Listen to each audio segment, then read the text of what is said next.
Bonjour à tous, on a tous le même réflexe quand on met notre site internet en ligne, c'est qu'on veut voir s'il apparaît sur Google. Manque de bol, on se rend vite compte que ce n'est pas toujours aussi simple. Tout d'abord, parmi les questions à se poser, c'est depuis quand est-ce que mon site est en ligne? Si c'est la création d'un nouveau site internet, que vous n'avez jamais rien eu d'affiché sur ce domaine avant, ne vous attendez pas à ce qu'il apparaisse dans la seconde où vous le voyez apparaître. Pour cela, il faut enclencher quelques actions. Déjà, il faut permettre à Google de découvrir ce site. Alors, la première chose, c'est d'aller l'inscrire à l'intérieur de la Search Console.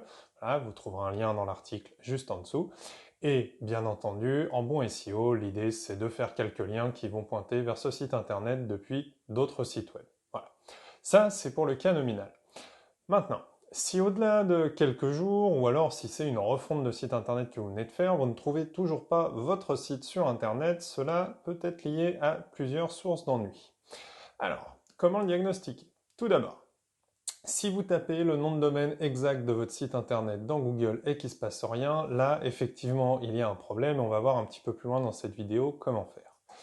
Maintenant, si vous avez tapé juste votre mot-clé, peut-être le mot-clé du produit phare de votre site et que celui-ci n'apparaît pas en tête des résultats, ce n'est pas un problème technique, mais un problème de référencement. Cela veut dire que vous avez de la concurrence sur ce secteur et donc il va falloir vous battre plus fort que vos adversaires pour apparaître devant eux dans Google. Pour cela, c'est juste un sujet de référencement dont le montant et le nombre d'actions vont être à quantifier en fonction de la concurrence. Voilà. Mais ça, c'est un autre sujet qu'on ne va pas aborder dans cette vidéo. Voilà. Alors, si votre site n'apparaît toujours pas, mais alors pas du tout en tapant le nom de domaine, ça peut être lié à plusieurs choses. Premier point, le plus classique, votre site ne marche tout simplement pas. Voilà. Alors pour le vérifier, simplement vous tapez le nom de domaine dans votre navigateur et s'il ne se passe rien, bon, ben, vous appelez l'infogérant ou la personne qui s'est occupée de votre site internet et vous lui demandez comment ça se fait. Normalement, tout devrait revenir à la normale. Voilà. Ensuite, deuxième type de cas. Vous avez tout simplement laissé votre site internet en mode pré-prod ou recette. Voilà. C'est un cas classique, surtout si vous êtes sur WordPress. Il y a une petite option à cocher qui est interdire au moteur de recherche d'indexer le site internet. Il faut juste décocher cette case. Et derrière, dès que Google sera venu sur votre site internet, tout devrait revenir à la normale. Voilà. Ensuite, on a quelques petites actions un petit peu plus complexes à vérifier, si jamais ça ne marche toujours pas. Alors, la première, vous devez avoir normalement, bon, ici où vous êtes, un fichier robot.txt à la racine de votre site web.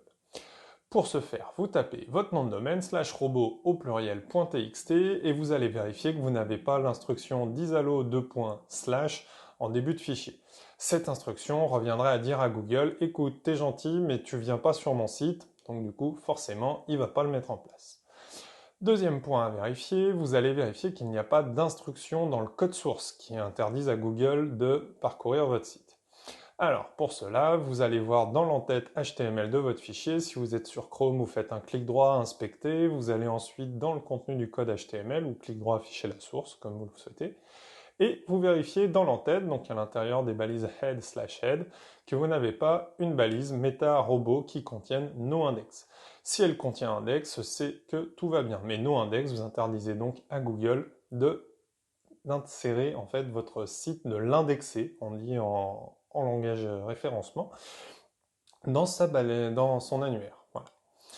Ensuite, un petit peu plus compliqué, vous allez aller voir dans l'onglet Network et vous allez faire un refresh. Vous allez donc pouvoir voir qu'est-ce qui a été réceptionné par votre navigateur en guise de code HTML et vous allez aller voir dans les entêtes HTTP.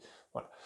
Vous avez la procédure détaillée du coup dans le lien, toujours, vous allez juste vérifier qu'il n'y a pas de xrobotag non index de présent dans les entêtes qui empêcherait du coup votre site du coup d'être indexé toujours par Google.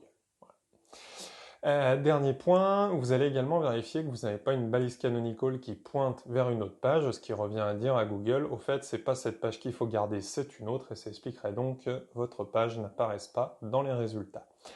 Voilà, j'espère avoir rien oublié, sinon tout est décrit en détail dans l'article qui se trouve dans les commentaires.